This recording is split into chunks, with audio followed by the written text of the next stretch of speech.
Welcome back here to Wake Up Call with Dan Tortora on WakeUpCallDT.com, your one-stop sports shop, and on MixLR.com/WakeUpCallDT. Proud to be here with you every Monday through Friday from 9 a.m. to 11 a.m. Eastern Time, where sports truly meets life. And, of course, here on MixLR.com/WakeUpCallDT, as well as on WakeUpCallDT.com, is where you're tuning into live internet radio, our live internet video feed coming to you on Facebook Live on Facebook.com/LiveNowDT. And of course, after this, the shows also get added to YouTube, so you can check them out on YouTube.com/WakeUpCallDT. And the audio files get added to multiple places, including Podbean, Stitcher, as well as TuneIn, Spotify, iHeartRadio, and so on and so forth. You could find them all by searching Wake Up Call with Dan Tortora on any of these outlets.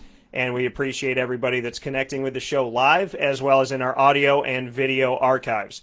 With that being stated, inside of the Cafe Kubal studios, I have one of my favorite people on the show here this morning. We get to talk throughout the year, and I know sometimes he's watching and listening, and I appreciate that so very much. We've had great conversations. We've laughed a lot. We smile a lot, and I respect him very much so. So it is my honor and my privilege to have him here on the show. I hope hopefully at some point soon we can be in the same room, but at least for now, he's fighting the cactuses while I'm getting ready for the snow. That's Darius Kelly. Darius, how you doing today?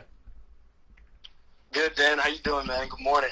I'm doing well, brother. You're so mellow this morning. I got to get you amped. I got to get you pissed off about Michigan jumping 3 spots right now. What's going on? How you been?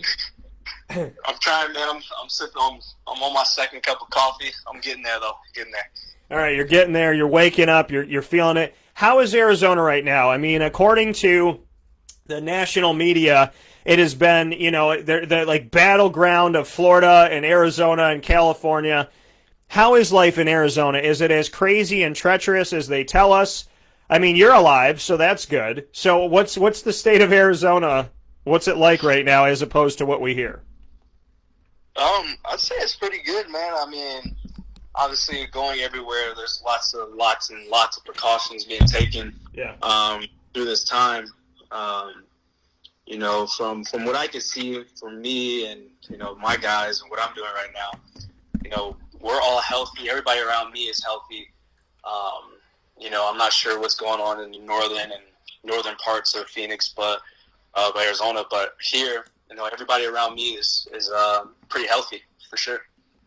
Well, it's good to have. I mean, is it the typical precautions that are going on everywhere, or is there anything that's maybe a little bit more so that's happening in Arizona due to, the concerns and whatnot? I mean, obviously you got to wear a mask and practice social distancing, but is there any type of state of emergency? Is there any type of higher concern, or is it kind of status quo besides the mask and whatnot?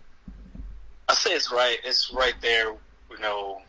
Just where probably around the country. It's just a regular social distancing. Not a lot of gathering. Going to the restaurants. There's tables in between every person. I would say it's pretty typical. Probably around the country. Definitely no state of emergency for sure. At this point, hopefully it seems like from what I can see every day, I kind of have to look at it as far as our team and our football and all that aspect, what our numbers are as far as the metrics here in Arizona. And it seems to be getting better pretty much every day here in this area for sure. Speaking here with Darius Kelly, Syracuse Orange Football alum and the head coach of the Catalina Foothills high school team for the Falcons out in Arizona.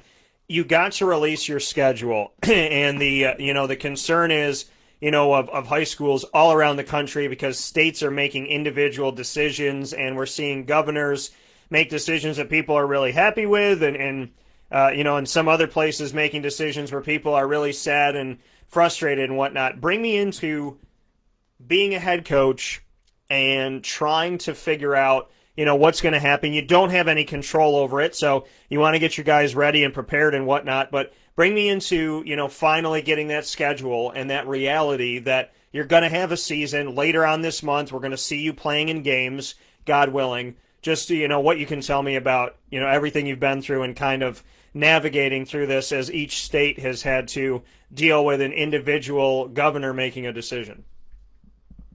Yeah, so, I mean, obviously through this time, all the coaches in our region, our area, it's about 26 different high schools in southern Arizona.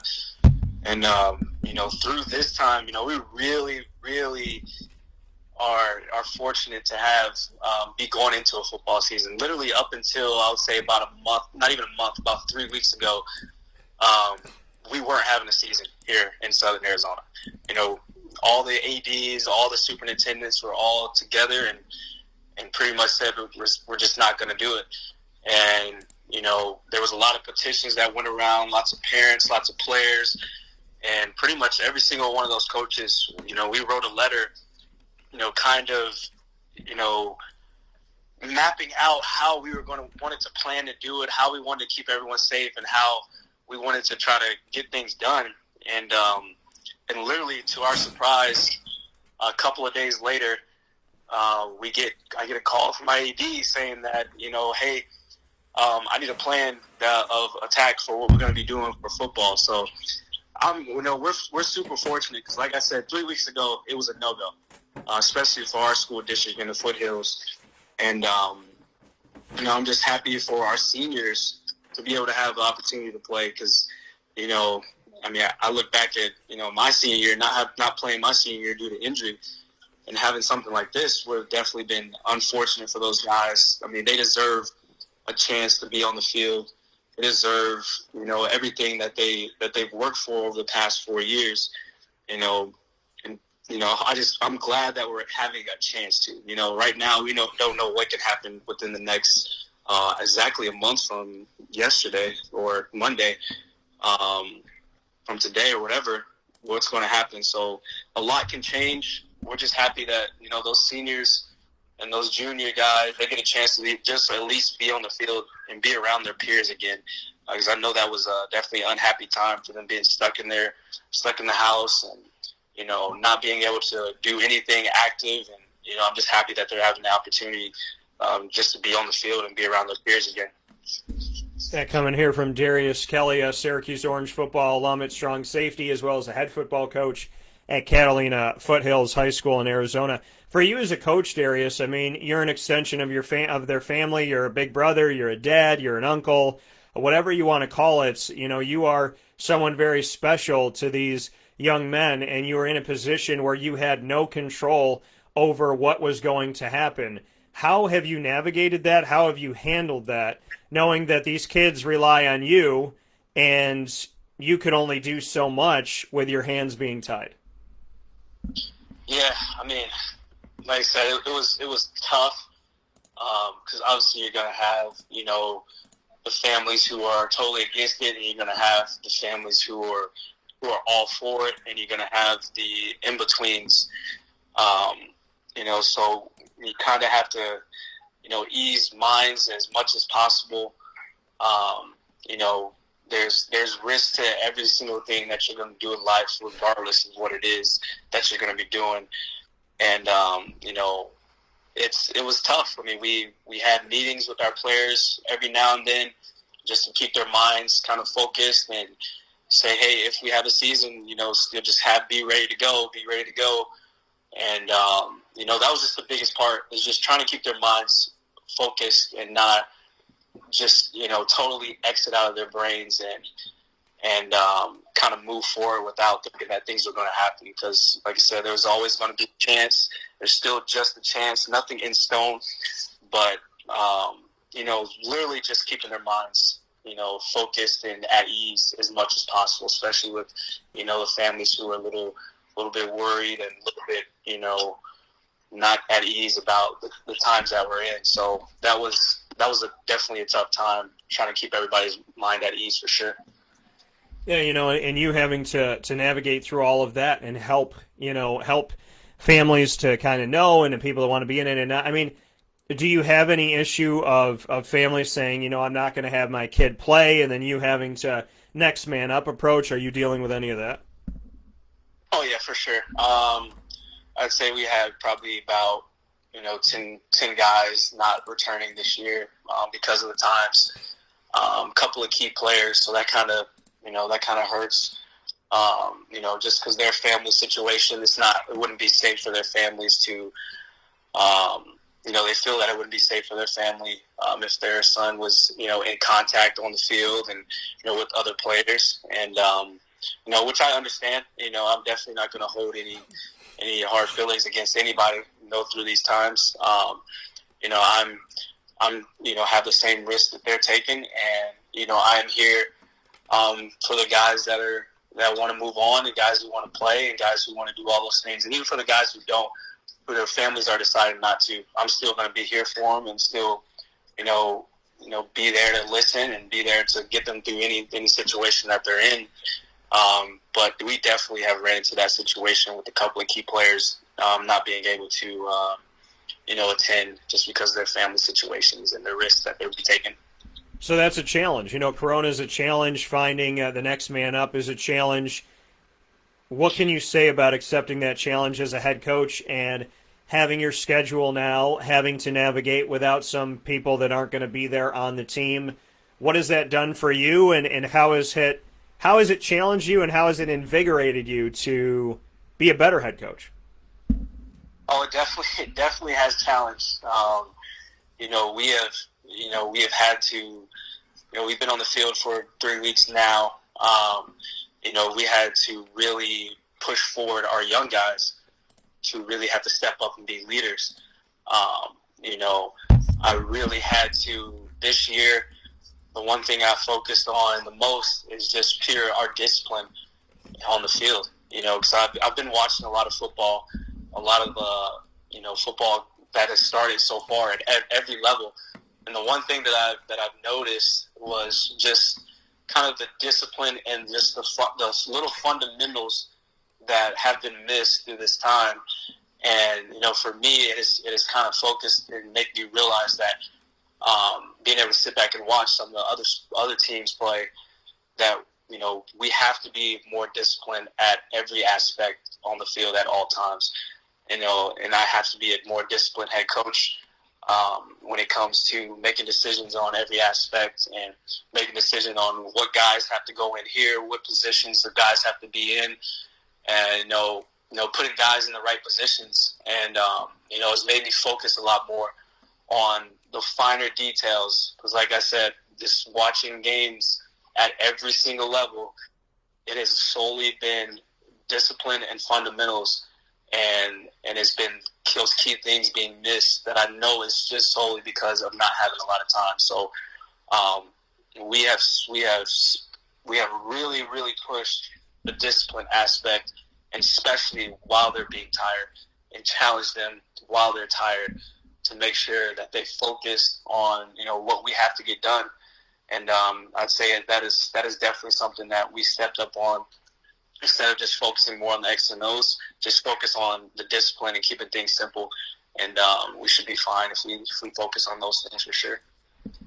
Coming here this morning from Darius Kelly, a head coach of the Catalina Foothills High School Falcons team, and for the football team here in Arizona, as well as a Syracuse Orange Football alum. Mr. Kelly, there are a lot of things that we can unpack on today's show and whatnots, but for Syracuse, the defensive side of the ball where you played has been very, very strong.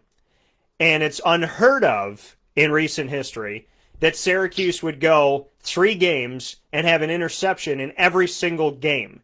They have been able to intercept North Carolina, intercept Pittsburgh, and intercept Georgia Tech. They intercepted Georgia Tech 4 different times from 4 different players, and everybody getting involved. Jihad Carter getting his first, Robert Hanna getting his first in that game. Cho Williams got another one, and Josh Black was able to get one right by the line of scrimmage. Andre Sisco didn't even play in that game, and he leads the nation for active players and career interceptions with 13. Without having Syracuse's and the nation's leading interception getter, the team still gets 4. They've gotten at least 1 in all 3 of their first games of the season. What are your thoughts on Syracuse's defense and the harassment that they've put on offenses in the first few games? Yeah, it's definitely been fun to watch for sure. Those guys, the coach, the defensive coordinator, and Favors, they've got those guys flying around like crazy. They just all want to make plays. That's the key thing. They're all doing their job. They're in the right positions and just making plays. And to me, that's just what Syracuse is about. I mean, it's always been tough nose and tough defense, and that's what's gotten Syracuse through a lot of these years. Is they relied heavily on the defensive side of the ball, and it's good. It's glad to see. It's fun to watch those guys fly around and make plays. It is really, especially that Georgia Tech game. They had a goal, and you can see it from the beginning that they were going to get after the quarterback and they were going to get after those receivers and make sure that they get the ball back to offense as much as possible. So it's been fun to watch for sure. That defense, they have them playing at a very, very high level, and which is surprising, to be honest. I was really surprised how the defense, especially game one against UNC, how well they played, because that is a really high-powered offense, and they pretty much, that's a first-round quarterback for sure that they intercepted and played, I'd say, pretty well through 2.5 quarters for sure. So it's been fun to watch, no question. And to go back to Andre Cisco, I voted Andre Cisco because I'm not a crazy person.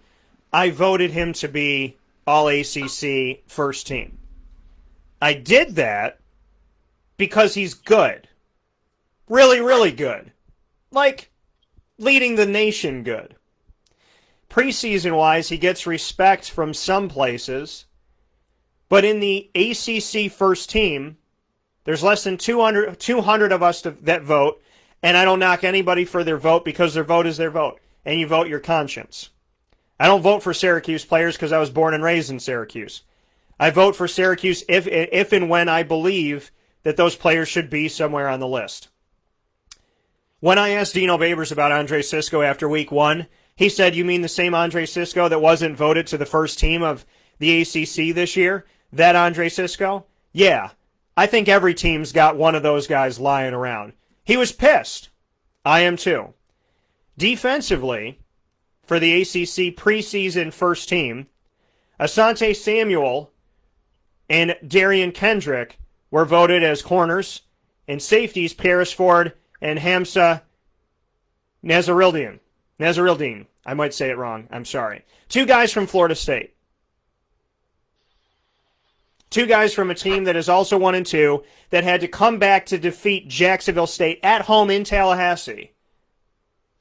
How surprised are you that I named 4 defensive backs on the All-ACC first team that the media voted in, me being a part of that, and that none of those gentlemen were named Andre Cisco, who leads, again, I want to make this known, the nation, the Pac-12, the Big Ten, the ACC, the SEC, the Big 12, and so on and so forth. There is no one else in the country that has more career interceptions actively than Andre Cisco, who people didn't think was good enough to put on the All-ACC first team. Surprised? Very surprised. Literally since the first game he stepped on the field as a true freshman, if I'm not mistaken. He's literally dominated with the ball in the air, on the ground. He's there. If the ball is somewhere, he's around it, which I'm honestly really surprised. Not even just the stat-wise, even if he doesn't have those interceptions, if those are just, batted down passes or dropped interceptions, to be even in the, as a freshman in the conversation, as a sophomore, he's unbelievable. Since the day he stepped on the field, he has done everything to be an All-American, to be a first-team player. I'm not sure how the voting goes, if they look at it as far as like a year thing, like if he's just is it because he's too young, like I don't know what it is, but you just totally look at his production and where he's at when the ball's there. He's definitely a first-team All-American, no question. Yeah, it doesn't really make any sense. The All-ACC team, not a single Syracuse player on there, and if it was going to be anybody, it would be Andre Cisco, I would imagine. There's a lot of talent around the ACC and Clemson taking up a lot of these spots, but and with good reason. But not putting Andre Cisco on there, I know that, like I said, Dino was frustrated, and I know that I share that frustration as well. For you to see, so what are you going to say? And he's just improved. I mean, not only like his body, but you can just see, how much of a smarter player he is from year one to year two. Like it's unbelievable. So I mean, he's definitely put in the work. You can tell he's in the film room, and the guy he's an All-American, no question, first team, and hopefully that changes very fast for sure. Yeah, and hopefully people can see that. I can tell you that I voted for Andre Cisco, and you got my vote, Andre. So and you'll have it and you'll keep it. So, and I don't know how you lead the nation in any category that's a positive thing, and you don't make it in your own conference when you're leading the whole country. But that's just me. That's just my thoughts. We live in a world where Michigan jumped 3 spots for not even playing a game, and we talked about that off the air, Darius. So the world doesn't make sense, Darius, and we know that. So beyond that, though, Syracuse is 1-2. They opened the new dome. I got to be there. Very, very, very tiny group of maybe 40 of us were there to see the unveiling of the new dome. The dome opened December 1st, 1980, and it opened September 26, 2020. Those are the only 2 openings of the dome, and the only 2 openings I think probably will ever be of the dome, almost 40 years apart. What can you tell me about Syracuse coming into their new dome and getting a victory over Georgia Tech? They lost their first 2 games where the defense showed up against North Carolina. The defense showed up against Pittsburgh, but the offense did not. North Carolina and Pittsburgh made mistakes, and Syracuse's offense didn't capitalize. It was an offensive problem, not a defensive problem, and somehow they were, and they were able to work it out, get it together, and do enough offensively, but they decided to run the ball. Sean Tucker did a fantastic job. He was 5th on the depth chart coming into the season, behind Abdul Adams as well as Jarvion Howard and Jawar Jordan Jr. and Markenzie Pierre. He is a freshman, and he rushed for 100 yards, and he did it in the first half. He netted 100, he gained 100 on 15 carries in the first half of that game, and that went over Georgia Tech. So Syracuse finally ran the ball. DeVito made a couple pretty good throws, and Syracuse was able to get out of there with a victory. How frustrating as a former defensive player for Syracuse was it to see North Carolina make mistakes, to see Pittsburgh make mistakes, to see the defense create takeaways in both of those games, and Syracuse's offense not do enough to get those victories in 2 games that I believe were very winnable games at the time? Yeah, I think back to, being a player. As a player, I would definitely have been frustrated on the defensive side of the ball for sure. But looking at it now as from a coaching standpoint and understanding, how much harder it is for offenses to mesh than it is for defenses, I kind of understand. And, it takes a lot of time. There's a lot of moving parts on the offense. And defensively, literally, you can kind of line up. You kind of know your zone. You know where you got to go. You know where you got to be. You know where the offense's route concepts and all that stuff. You know their favorite plays. And it's easy to pick up a lot quicker than it is on the offensive side of the ball. But like I said, as a player, being on the sidelines and knowing that, we just got an interception and 3 plays later we're back on the field.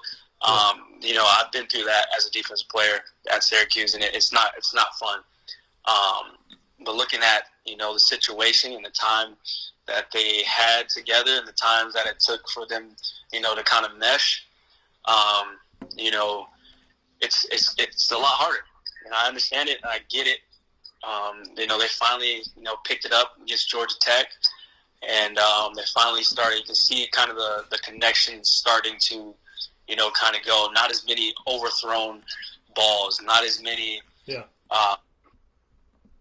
as many miscues, not as many missed blocks, just totally missed assignments, and that's all because there's so many moving parts.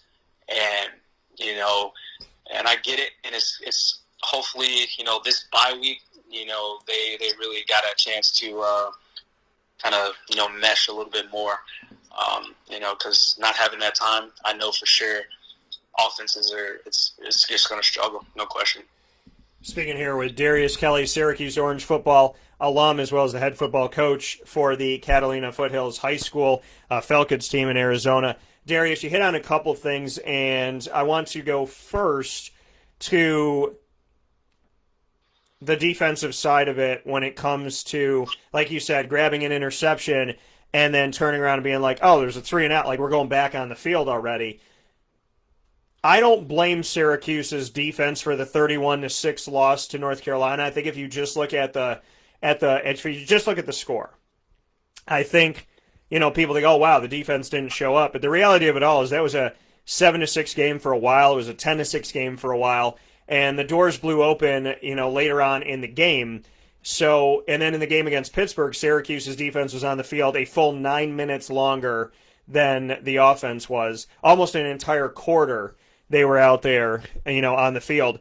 What can you say to that? That no matter how good a defense is, I believe in this, but you played on Syracuse's defense. You played Division I FBS football, so you can speak to this better than anybody. No matter how good a defense is it fair to say that if you're on the field for an extended period of time and that time is just continues to increase and you're there more often than you're not there, that no matter how good a defense is, eventually there's fatigue, eventually there's going to be, the doors are going to blow open maybe a little bit. Is it fair to say that a good defense can give up points when they're on the field for a long period of time, such as the Syracuse-Pittsburgh game where the defense was on the field 9 minutes more? Yeah, there's definitely there's a lot that goes into that too. And I would say, you can have a really, really good defense and definitely give up points for sure, just because of the amount of time just like you said, if you're on the field more, they have more chances to score. So I'd say controlling the ball on offense as a team is definitely the most important thing if you want to be successful. And that just comes with, being able to run the ball and being able to control the clock. And the first two games, you just weren't able to do that. A young offensive line, new guys there, and it's tough to run the ball. And so that being able to control the clock is kind of out of the question so far. So now you got to rely on, the quarterback try to complete passes who hasn't had a lot of time to get his timing down with his receivers. And then you can't, and sometimes you got to go back and, put it on the defense. What are we doing on first down? Are we stopping the run on first down? Are we getting up the field on third downs? Are we, that's number one. You got to win first down. You got to win, third down. If we can shut them down on first down, we got a pretty good chance. And if we just stop them on third downs, we have to get off the field. So I'll be interested to look at, how our defense is doing on third and first down for sure, and see if that's kind of having to do something with the points being given up. But it's both sides. Like, they got to help each other out. Offense got to control the ball, and defense has to win third and first down. So that's I'll be interested to see what those stats look like. Kind of diving deeper into it, but it's definitely ties together, and it starts with first and third down for sure.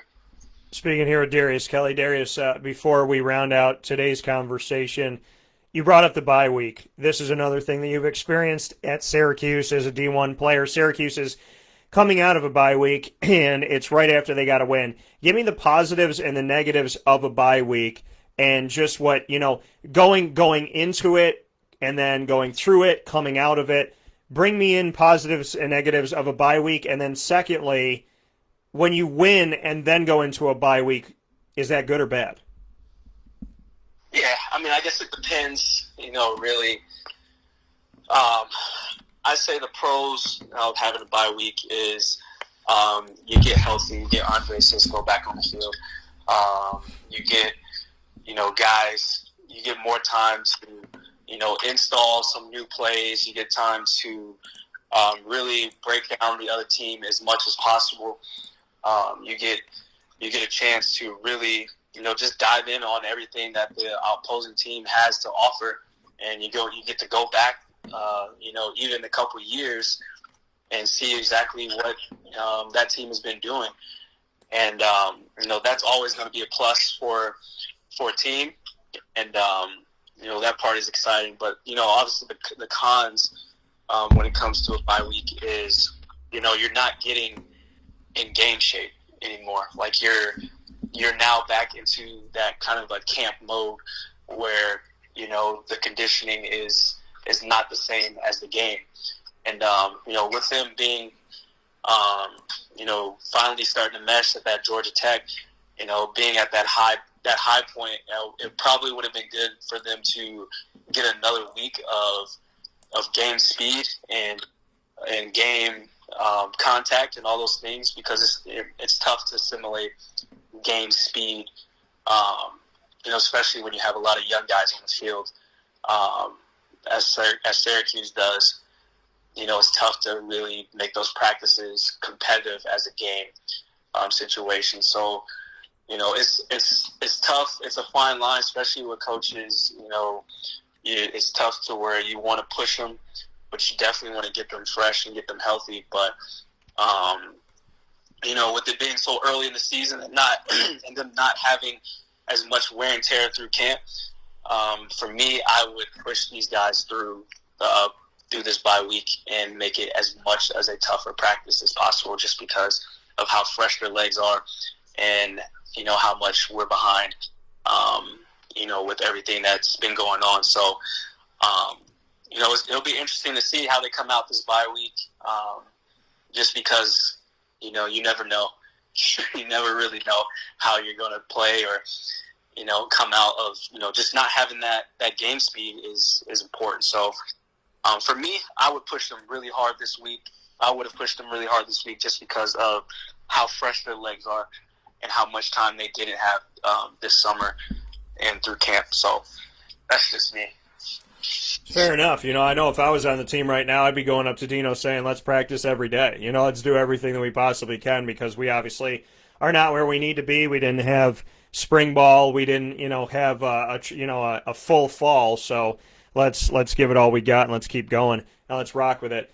Darius, this is a very important question. It has nothing to do with football, but it's crucial. Are your movie theaters open in Arizona? Oof. Honestly, I think they are. I honestly think they are. I haven't been. I don't plan on going, but at least for a while. But I think they are open from what I've heard. Because I'm willing to wear a hazmat suit if Governor Cuomo will just open them in Syracuse. I want like my buddy said to me, he's like, hey man, if you want to come see a movie, you can drive into Pennsylvania, like cross the border, come in there 2 hours away and watch a movie with them. And I miss it so much. So that's important to me. I do want to get out to Arizona too. And my mom and I were actually looking at going out there for a little bit. And I was like, well, if I go to Arizona, I got to tell Darius I'm coming over, because if I don't, number one, that's not right. Number two, he'll never forgive me. And number three, I want to go on a cactus run with you. So I definitely want to get out to Arizona soon, and hopefully you and I can catch up. It's been way too long, and so hopefully we'll be able to do something soon. Absolutely, man. Come on out. I mean, especially when all this is over, which I'm hoping is in the near future. But definitely come out, man. This is a beautiful country, beautiful area. Lots of mountains, lots of hills to run. I mean, it's endless. So, definitely gotta get you out here, man.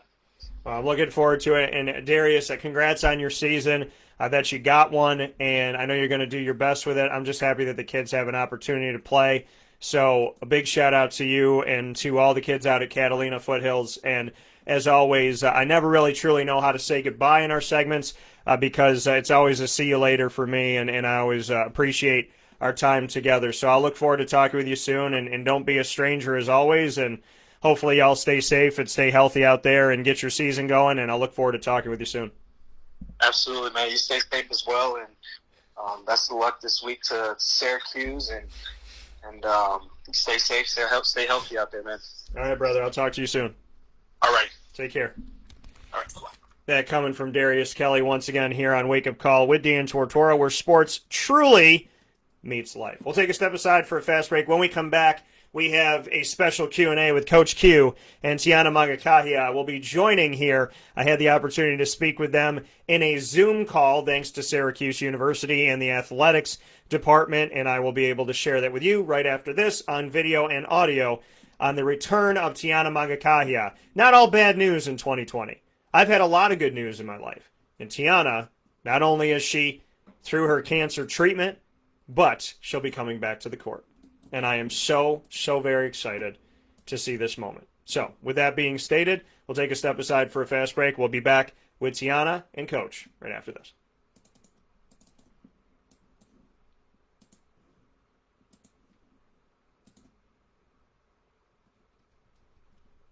I'm George Townsend of Honda City with some good advice when buying a new car. The true cost of owning a new car is determined by the appraised value when you trade it. No vehicle appraises higher than a Honda. Next, look for low APRs and deep discounts. You also want low maintenance costs and great fuel economy. That's why my advice to you is to buy a new Honda. Looking pre-owned, visit our Honda Certified Used Car Center. Honda City, 7140 Henry Clay Boulevard, Liverpool, or HondaCity-CNY.com.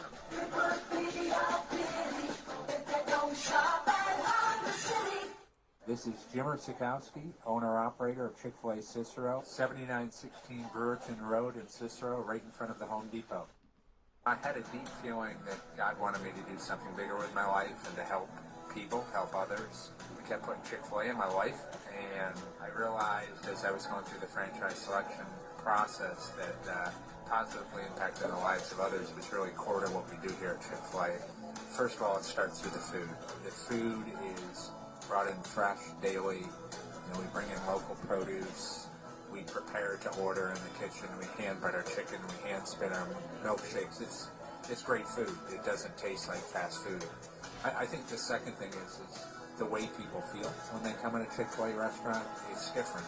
We try to treat people with intentional kindness here, which is very different and deeper than good customer service. And so I think it feels remarkable for most people to come in a Chick-fil-A restaurant.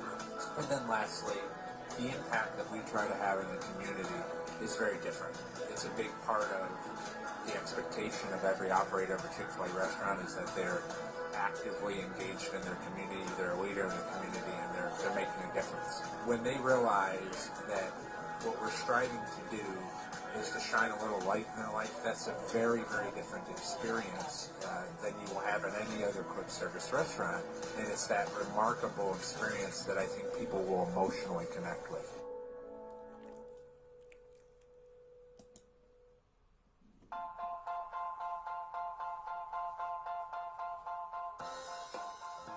Cafe Cabal Mobile Cafe brings the cafe experience to you. We'll roll out to your neighborhood or office, ready to serve our locally crafted espresso bar to our loyal patrons. Inquire at cafecubal.com. Cafe Cabal, coffee for the soul.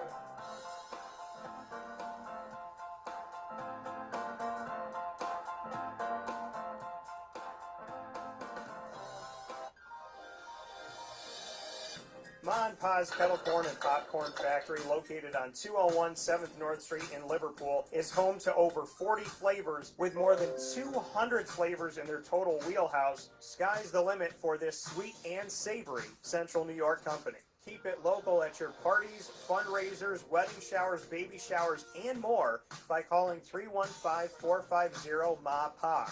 That's 315-450-6272 for popcorn bars with custom flavors and colors at your upcoming event. Make sure to visit them on 201 7th North Street in Liverpool, New York. And for more information, go to maandpazsnacks.com. Ma and Pa's Kettle Corn and Popcorn Factory. How corny are you? The Millhouse Market, located on 3790 New York 13 in Pulaski, New York, is worth the drive every time. Make sure that you make your way out there to 3790 New York 13 in Pulaski, as I did this week, and I got their strawberry mascarpone as well as their Samoa's brownies. Homemade brownies made right on site, and they look absolutely delicious. I can't wait to try them today. I had the maple brownie, and now I have the opportunity to have the strawberry mascarpone as well as the Samoas. Very excited for those. You can go out and get yours as well as their sandwiches, their salads, their quinoa bowls and rice bowls and specialty pizzas, all available on site together at the Millhouse Market. Download their app, have their entire menu at your fingertips, and when you have that menu right there, you can select whatever you want, pay right there on the app, contactless pay, don't have to hand your card to anybody, and when you go to pick up your food, you can stay right in your car, drive right up to the window, grab your food, and go. The Millhouse Market, because of you, has consistently been able to provide for you throughout this very difficult time. You've gone out there and supported a local business, and they've given their all to you and worked tirelessly through this and made it easier with the contactless app, as contactless pay on the app, as well as the entire menu, and a very easy app to navigate through, and the ability to stay in your car, pick up your food, grab, and go. The Millhouse Market, whether it's a mile or 30 miles away, they are truly worth the drive every time. 3790 New York 13 in Pulaski, New York. You know where to go.